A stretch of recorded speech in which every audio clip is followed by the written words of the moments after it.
ಅಯ್ಯೋ ಈ ನನ್ ಮಕ್ಳು ಮತ್ತೆ ಶುರು ಮಾಡಿದ್ರಯ್ಯ. ಪ್ರಪಂಚದಲ್ಲಿ ಏನೇನು ಆಗ್ತಾ ಇದೆ, ಕನ್ನಡ ಇಂಡಸ್ಟ್ರಿ ಏನಾಗ್ತಾ ಇದೆ ಅಂತ ಹೇಳಿದ್ರೆ ನಮ್ಮ ರ್ಯಾಪರ್ಸ್ ನ ಹವಾ. ಎಸ್, ನಮ್ಮ ರ್ಯಾಪರ್ಸ್ ನ ಹವಾ. ಅದು ನಮ್ಮ ಡಿಟೋ ಅಣ್ಣ ಮತ್ತೆ ಆಲೋಕ ಅಣ್ಣನ ನಡುವೆ.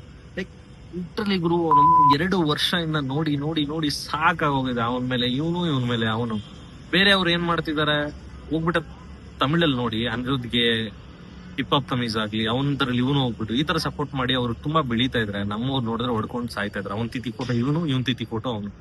ಲಿಟ್ರಲಿ ಎಷ್ಟು ಚೀಪ್ ಲೆವೆಲ್ ಇಳಿದಿರ ಅಂತ ಹೇಳಿದ್ರೆ ಒಂದ್ಸಲಿ ಥಿಂಕ್ ಮಾಡಿ ಚೆಕ್ ಮಾಡಿ. ಅಂಡ್ ಮೋರ್ ಓವರ್, ಕನ್ನಡದಲ್ಲಿ ರ್ಯಾಪರ್ಸ್ಗೆ ಅಷ್ಟು ವ್ಯಾಲ್ಯೂ ಇದೆಯಾ ಅಂತ ಹೇಳಿದ್ರೆ ಜಸ್ಟ್ ನನ್ಗೆ ಗೊತ್ತಿರೋ ಪ್ರಕಾರ ಚಂದನ್ ಶೆಟ್ಟಿ. ಅದು ಬಿಟ್ರೆ ಇವರು ಸ್ಕಿಲ್ಸ್ ಮೇಲೆ ಫೋಕಸ್ ಮಾಡಿದಿರಾ, ಗಲಾಟೆ ಮಾಡ್ಕೊಂಡು ತಿಥಿಗಳ ಫೋಟೋದ ಮೇಲೆ ಎಡಿಟ್ ಮಾಡ್ಕೊಂಡು ಆ ಟೈಮ್ ನ ಕರೆಕ್ಟ್ ಆಗಿ ಫೋಕಸ್ ಮಾಡಿ ಸ್ಕಿಲ್ಸ್ ಮೇಲೆ ತೋರಿಸಿದ್ರೆ ಆರಾಮಾಗಿ ವೀಕ್ಲಿ ಒಂದೊಂದು ಕಾನ್ಸರ್ಟ್ ಓಪನ್ ಮಾಡೋದು ಬ್ಯಾಂಗ್ಳೂರಲ್ಲಿ. ಒಂದ್ಸಲಿ ರಘು ದೀಕ್ಷಿತ್ ಹೋಗಿ ಚೆಕ್ ಮಾಡಿ ಎಷ್ಟು ಜನ ಬರ್ತಿದಾರೆ, ಎಷ್ಟು ಎಂಜಾಯ್ ಮಾಡ್ತಿದಾರೆ. ನೀವೇನ್ ಮಾಡ್ತಿದ್ದೀರಾ?